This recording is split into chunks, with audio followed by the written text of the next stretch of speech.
ന്യൂസിലേക്ക് സ്വാഗതം. നിക്കരാഗോയിലെ സ്വേച്ഛാധിപത്യ ഭരണകൂടം കത്തോലിക്ക സഭയ്ക്കെതിരെ വീണ്ടും ശക്തമായ അടിച്ചമർത്തലുകൾ ആരംഭിച്ചതായി റിപ്പോർട്ട്. അടുത്തിടെ 80 വയസ്സ് തികഞ്ഞ എസ്റ്റലി രൂപതയുടെ മുൻ ബിഷപ്പ് അബലാർഡോ മാതായെ പോലീസ് അകാരണമായി കസ്റ്റഡിയിലെടുത്തു. രാജ്യത്ത് പീഡനം അനുഭവിക്കുന്ന സഭയ്ക്കായി അദ്ദേഹം ജൂൺ 28-ന് പ്രത്യേക വിശുദ്ധ ബലിയർപ്പിച്ച് പ്രാർത്ഥിച്ചിരുന്നു. ഇതിനെ തൊട്ടടുത്ത ദിവസമാണ് ഭരണകൂടം അദ്ദേഹത്തെ അറസ്റ്റ് ചെയ്തത്. സഭയ്ക്കെതിരെയുള്ള വേട്ടയാടലുകൾ ഒരിടവേളയ്ക്ക് ശേഷമാണ് നിക്കരാഗോയിൽ വീണ്ടും ഉണ്ടാകുന്നത്. വെനസ്വേലയിലുണ്ടായ വിനാശകരമായ ഇരട്ട ഭൂകമ്പത്തിന്റെ പശ്ചാത്തലത്തിൽ ദുരന്തബാധിതർക്ക് താങ്ങായി കത്തോലിക്ക സഭ രംഗത്ത്. ഭൂകമ്പം തകർത്ത തലസ്ഥാന നഗരമായ കാരക്കാസിലെ ജനങ്ങൾക്ക് അടിയന്തര മാനസിക സാമൂഹിക പിന്തുണ നൽകുന്ന പ്രവർത്തനങ്ങൾക്കാണ് സഭ ഇപ്പോൾ നേതൃത്വം നൽകുന്നത്. കടുത്ത മാനസിക ആഘാതത്തിലൂടെ കടന്നുപോകുന്ന ജനങ്ങളെ സമാശ്വസിപ്പിക്കാനും അവരുടെ സങ്കടങ്ങൾ കേൾക്കാനുമാണ് തങ്ങൾ ഇപ്പോൾ മുൻഗണന നൽകുന്നതെന്ന് കാരക്കാസ് ആർച്ച് ബിഷപ്പ് റൗൾ ബിയോട്ട് വെളിപ്പെടുത്തി. അതേസമയം ഭൂകമ്പത്തെ തുടർന്ന് കാണാതായ ആളുകൾക്കായി അവശിഷ്ടങ്ങൾക്കിടയിൽ തിരച്ചിൽ തുടരുകയാണ്. ജൂലൈ മാസം മുഴുവൻ മനുഷ്യജീവിതത്തോടുള്ള ആദരവിനും അതിന്റെ സംരക്ഷണത്തിനുമായി പ്രത്യേകം പ്രാർത്ഥിക്കാൻ വിശ്വാസികളോട് ആഹ്വാനം ചെയ്ത ലിയോ 14 പാപ്പ.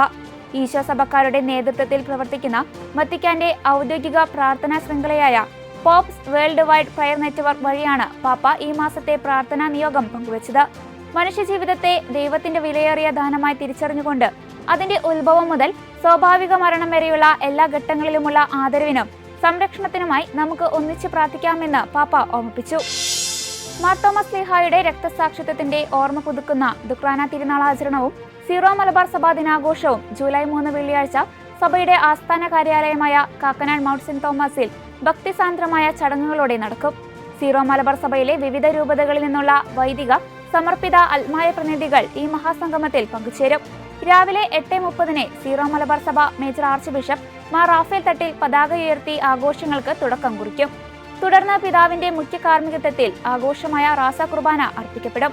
ബിഷപ്പ് എമിരറ്റസ് മാർ ബോസ്കോ പുത്തൂർ ചടങ്ങിൽ വചന സന്ദേശം നൽകും. രാവിലെ 11 മണിക്ക് ആരംഭിക്കുന്ന പൊതുസമ്മേളനത്തിൽ മന്ത്രിമാരായ Sunny Joseph, Mons Joseph, Roji M John എന്നിവരും ചീഫ് വിപ്പ് അപ്പു ജോൺ ജോസഫും മുഖ്യാതിഥികളായി പങ്കെടുക്കുകയും സീറോ മലബാർ സഭയുടെ ആദരം ഏറ്റുവാങ്ങുകയും ചെയ്യും.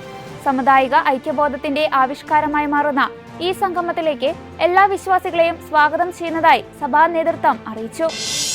സെൻട്രൽ ആഫ്രിക്കൻ റിപ്പബ്ലിക്കിൽ സമാധാന പ്രവർത്തനങ്ങൾക്ക് നേതൃത്വം നൽകിയിരുന്ന കത്തോലിക്ക വൈദികൻ കൊല്ലപ്പെട്ടു. ഹെഡ് മോബു പ്രവിശ്യയിലെ സെമിയോയിലുള്ള സെന്റ് ജോൺ ദി ബാപ്റ്റിസ്റ്റ് ഇടവക വികാരി ഫാദർ ക്രിപ്രിൻ മാർഷൽ വോങ്കോയാണ് കൊല്ലപ്പെട്ടത്. ബംഗൌസോ രൂപതാംഗമാണ് അദ്ദേഹം. ജൂൺ 29 വൈകുന്നേരം പള്ളിമുറിക്ക് പുറത്തുവെച്ചാണ് ഫാദർ മോങ്കോയ്ക്ക് നേരെ ക്രൂരമായ സായുധ ആക്രമണമുണ്ടായതെന്ന് പ്രാദേശിക വൃത്തങ്ങൾ അറിയിച്ചു. ഇതോടെ ചർച്ച് അപ്ഡേറ്റ്സ് പൂർണ്ണമാകുന്നു. നന്ദി.